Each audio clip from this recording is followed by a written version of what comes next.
جی السلام علیکم دوستو، آج کا ہمارا موضوع ہے ڈرامے کا ارتقاء، روایت اور اس کے فنی مسائل۔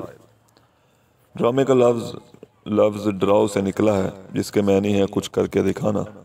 اس لحاظ سے ڈرامے میں گفتگو کی بجائے کردار زیادہ اہم ہے، مگر صرف کردار پر مضبوط گرفت کی وجہ سے کامیاب ڈرامہ نہیں ہو سکتا، بلکہ ڈرامے کے مختلف اجزائے ترکیبی میں یعنی پلاٹ، آغاز، مرکزی خیال، کردار نگاری، نقطہ عروج جیسے فنی لوازم کی موجودگی کا ہونا بھی نہایت ضروری ہے۔ ڈرامے کے آغاز کے بارے میں کچھ لوگوں کا خیال ہے کہ ڈرامے کی ابتدا جو تھی وہ قدیم زمانے میں صرف رقص و سرور کی محفلوں سے ہوئی تھی۔ وہ رقص و سرور کی محفلیں جو کسی مذہبی تہوار کے موقع پر یا کسی قبیلے کی فتح کے موقع پر منعقد کی جاتی تھی، اور اس کے علاوہ فارسی یعنی ایران میں اور مصر میں دیوی دیوتاؤں کی عبادت کی خاطر چند چھوٹے چھوٹے مختلف کھیل کھیلے جاتے تھے۔ ڈرامے کے ناقدین جو ہے وہ ڈرامے کے فن کو تقریباً 3000 سال پرانا فن قرار دیتے ہیں۔ اردو ڈرامے کے آغاز کے بارے میں کہا جاتا ہے کہ اس کا آغاز امانت لکھنوی کے ڈرامے اندر سبھا سے ہوا۔ اس ڈرامے میں یعنی اندر سبھا میں ناچ گانا زیادہ تھا، اور یہ پہلا ڈرامہ تھا جو سٹیج پر کھیلا گیا۔ اندر سبھا کے کچھ عرصے بعد ہی ناٹک کا کاروبار جو ہے وہ بمبئی کے چند پارسیوں نے سنبھال لیا۔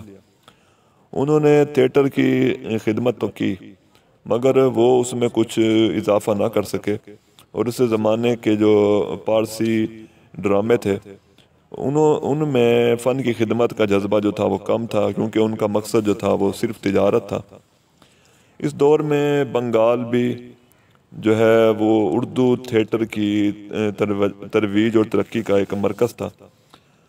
اگرچہ بنگال سٹیج جو تھا وہ بہت پہلے ہی وجود میں آ چکا تھا، لیکن اردو ڈرامہ یعنی اندر سبھا کی شہرت کے بعد بنگال میں شیخ پیر بخش کان پوری نے اندر سبھا کے انداز میں ناگر سبھا ڈرامہ لکھا، جس کی شہرت نے اردو ناٹک کی ترقی کے جو ہے وہ ذرائع اور امکان پیدا کیے، اور اس دور میں بنگال کو حسن افروز، گلشن جاں فضا اور بلبل بیمار جیسے چند اچھے ڈرامے حاصل ہوئے۔ ان ڈراموں نے اردو ڈراموں کی ترقی میں ایک نہایت اہم کردار ادا کیا۔ ان ڈراموں کا صحیح جو مرکز تھا وہ ممبئی کو قرار دیا جا سکتا ہے، کیونکہ اردو ڈرامے کی جو اصل ابتدا اور نشو و نما تھی وہ ممبئی تھی۔ اس زمانے کے ڈرامہ نگاروں میں سب سے زیادہ جو شہرت اور مقبولیت حاصل ہوئی وہ پارسی ڈرامہ نگار سروان جی مہربان جی کو ملی۔ وہ اردو کا ایک پہلا ڈرامہ نگار تھا جس نے تھیٹریکل کمپنیوں سے باقاعدہ وابستگی اختیار کی، اور اس فن کو یعنی ڈرامہ نگاری کے فن کو انہوں نے بطور پیشہ اختیار کیا۔ آرام کے ڈراموں میں گل بکولی، باغ و بہار، جہانگیر بادشاہ اور بے نظیر بدر منیر جیسے ڈرامے وہ قابل ذکر ہیں۔ ممبئی کے دیگر ڈرامہ نگاروں میں شیخ احمد رونق، میاں ظریف، طالب بنارسی وغیرہ وہ ہیں قابل ذکر ہیں۔ پرشاد طالب وہ پہلے ڈرامہ نگار ہیں جنہوں نے اندر سبھا کی پرانی روایت سے ہٹ کر اردو ڈرامے کو ایک نئے انداز، ایک نئی راہ یعنی جدت اور اجتہاد کی راہ پہ گامزن کیا۔ وہ وکٹوریا ناٹک کمپنی کے لیے ڈرامے لکھا کرتے تھے، اور انہوں نے اردو ڈرامے میں بہت ساری تبدیلیاں بھی کی۔ انہوں نے ڈراموں میں ہندی گانوں کی بجائے اردو گانوں کا رواج دیا، اور انہوں نے اصل قصے کے ساتھ ساتھ جو ہے وہ طنز و مزاح کا عنصر بھی ڈراموں میں شامل کیا، اور اردو ڈرامے کو شیکسپیئر سے جو متعارف کرانے کا جو سہرا ہے وہ احسن لکھنوی کے سر پر ہے۔ اردو ڈراموں میں اگر کسی کو بابا ڈرامہ ہونے کا اعزاز حاصل ہے تو وہ آغا حشر ہے۔ انہیں عربی، ہندی، فارسی اور کئی دیگر زبانوں پہ عبور حاصل تھا۔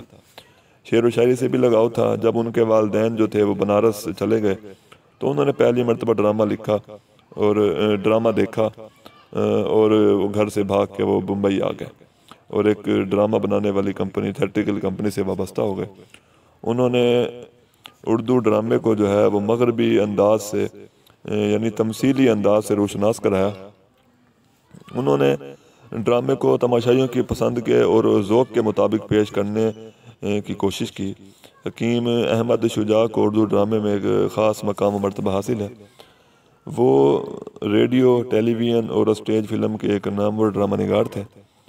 حکیم احمد شجاع نے سب سے پہلے جو ہے وہ معاشرتی مسائل کو ڈراموں میں پیش کرنے کی کوشش کی۔ اسی طرح امتیاز علی تاج جو ہے وہ اردو ڈرامے میں ایک بہت بڑا نام ہے۔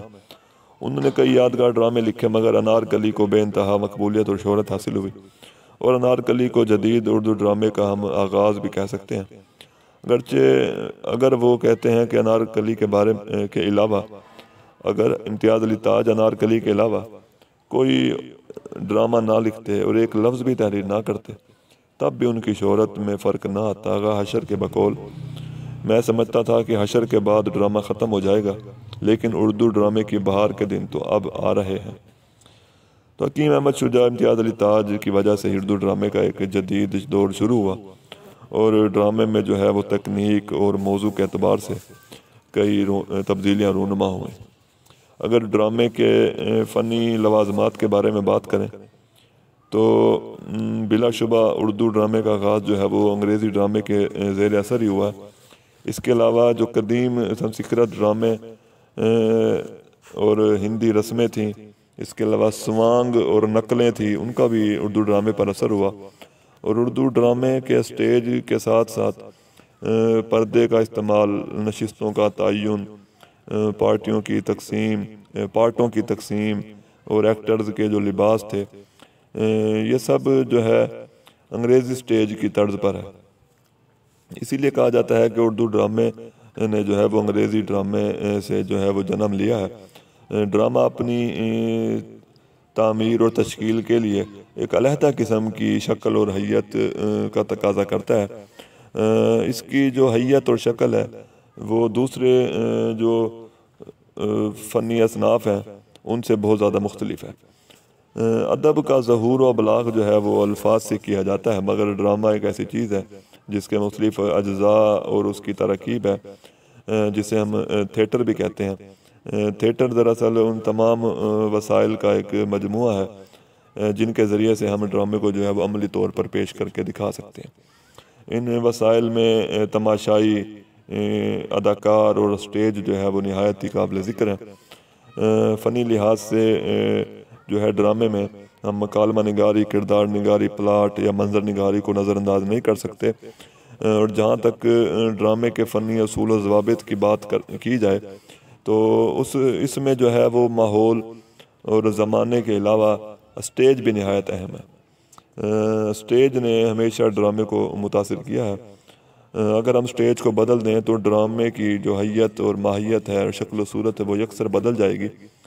یعنی ڈرامہ جو ہے وہ سارے کا سارا اسٹیج کے گرد گھومتا ہے، اور اسٹیج کی وجہ سے ہی ڈرامے جو ہے وہ کامیاب ہوتا ہے، اور اسٹیج کے گرد ہی ڈرامے کی پوری جو زندگی اور کائنات ہے وہ گھومتی ہے۔ ڈرامہ نگاری کے فن میں مکالمہ نگاری، کردار نگاری اور پلاٹ نگاری کو جو ہے وہ ایک ارکان ثلاثہ کی سی حیثیت حاصل ہے۔ پلاٹ کے بغیر ڈرامہ ممکن نہیں ہے۔ ہر ڈرامہ کسی نہ کسی کہانی یا پلاٹ کی بنیاد پر ہی کھڑا ہوتا ہے۔ پلاٹ کو اگر ہم سمجھیں تو اس کے لیے ضروری ہے کہ اس کے مختلف جو ہے حصوں پر نظر ڈالی جائے۔ پلاٹ کے ارتقائی جو مناظر ہیں اس کو ہم مختلف حصوں میں تقسیم کر سکتے ہیں۔ ڈرامے کا آغاز جو ہے وہ تمہید کہلاتا ہے۔ اس کا مقصد یہ ہوتا ہے کہ تماشائیوں کو جو ہے ابتدائی معلومات دی جائیں جن کی وجہ سے وہ ڈرامے کا قصہ جو ہے وہ بآسانی سمجھ سکیں، اور اسی ابتدائی معلومات میں، یعنی تمہید میں وضاحت کی خوبی ہوتی ہے تاکہ تماشائی جو ہے وہ پلاٹ کو بآسانی سمجھ سکیں۔ اس کے علاوہ ڈرامائی ارتقاء کے بعد، یعنی تمہید کے بعد، دوسرے مرحلے میں مختلف ابتدائی واقعات پیش آتے ہیں جن سے تصادم اور کشمکش کی صورت جو ہے وہ رونما ہوتی ہے۔ اس کے بعد جو ہے وہ تیسرے مرحلے میں عمل کا عروج شروع ہوتا ہے، یعنی اس جو مرحلہ ہے اس میں ایک قسم کا الجھاؤ نمایاں ہو جاتا ہے، اور اس حصے میں تصادم بڑھتا ہے، شدت بڑھتی ہے، اور ایک غیر یقینی صورتحال پیدا ہوتی ہے۔ ڈرامے کا جو اگلا مرحلہ ہے وہ نقطہ عروج کہلاتا ہے، یا نقطہ تغیر بھی کہہ سکتے ہیں ہم اسے، اور اس نقطے پر تمام جو متصادم قوتیں ہیں وہ ایک ایسی حیثیت اختیار کر لیتی ہیں کہ ہمیں لگتا ہے کہ ان کی کامیابی یقینی ہے۔ تمام جو عناصر تھے ان کی کشمکش جو ہے وہ اپنے عروج پہ پہنچ جاتی ہے، اور ہمیں لگتا ہے کہ اختتام اب بہت ہی زیادہ قریب ہے۔ اور اس کے بعد جو مرحلہ شروع ہوتا ہے اس میں جو ہے وہ تنزلی شروع ہو جاتی ہے، اور نتیجے واضح طور پہ ہمارے سامنے صاف صورت میں آنے لگتے ہیں، اور آخری مرحلے میں انجام ہوتا ہے جو کہ تباہ کن ہوتا ہے۔ اس مقام پر جو ہے ڈرامے کا تصادم اور کشمکش کی صورتحال ختم ہو جاتی ہے۔ یہ انجام جو ہے وہ ان واقعات کا تابع ہوتا ہے جو گزر چکے ہوتے ہیں۔ پلاٹ کی اس ترکیب اور ترتیب کے سلسلے میں یہ بات نہایت ہی اہم ہے کہ یہ ترتیب اور جو حصوں کی تقسیم ہے یہی پلاٹ کو آگے بڑھاتی ہے۔ پلاٹ کے بعد اگر کوئی چیز اہم ہے تو وہ کردار نگاری ہے، کیونکہ ڈرامے کا جو زیادہ تر دار و مدار ہے وہ فعل پر ہے، یعنی کام پر ہے، کردار پر ہے اور عمل پر ہے۔ کرداروں کی سب سے پہلی خوبی یہی ہوتی ہے کہ کردار مختصر سے ہوں اور پلاٹ کے مطابق ہوں۔ ڈرامے کی محدود کیونکہ وسعت ہوتی ہے، اس کے مطابق ہی کردار بھی محدود ہوں، اور کردار دراصل ان خصوصیات کو پیش کریں جو ان کے افعال پر اثر انداز ہوں، اور کرداروں کے مکالمات یعنی گفتگو کے ذریعے کوئی واقعہ یا کسی عمل کا جو ہے وقوع پذیر کا اظہار ہوتا ہے۔ کبھی کبھی ڈرامے میں جو ہے ایک فرد مکالمے کے ذریعے بھی اپنے نظریات پیش کرتا ہے، اور کبھی خود کلامی کرتے ہوئے بھی وہ اپنے جذبات، اپنے منصوبے یا اپنے ارادوں سے جو ہے وہ دوسروں کو آگاہ کرتا ہے، اور اسی انداز سے جو ہے وہ کردار کی اصلی شخصیت ہمارے سامنے آتی ہے۔ اس انداز کو ہم خود کلامی بھی کہتے ہیں۔ اس کے علاوہ اردو ڈرامے میں منظر نگاری نہایت اہم ہے۔ منظر نگاری کی اہمیت جو ہے وہ دیگر اصناف کی نسبت ڈرامے میں اس وجہ سے بھی زیادہ ہے کہ ناول اور افسانے پڑھتے وقت جو ہے ہم صرف پڑھتے ہیں، دیکھتے کچھ نہیں ہے، مگر ڈرامہ جو ہے وہ دیکھنے کی چیز ہے۔ چنانچہ ہر ڈرامہ جو ہے وہ مختلف مناظر کی وجہ سے ہی آگے بڑھتا ہے، اور ڈرامے کی فنی ساخت میں جو ہے وہ ایک اور چیز زبان و بیان نہایت ہی اہم ہے۔ ڈرامے کی زبان جتنی سادہ اور صاف ہوگی، الفاظ کی ادائیگی اتنی ہی زیادہ پرتاثیر اور بہترین ہوگی۔ ڈرامے کی زبان قابل فہم اور پرتاثیر ہونی چاہیے۔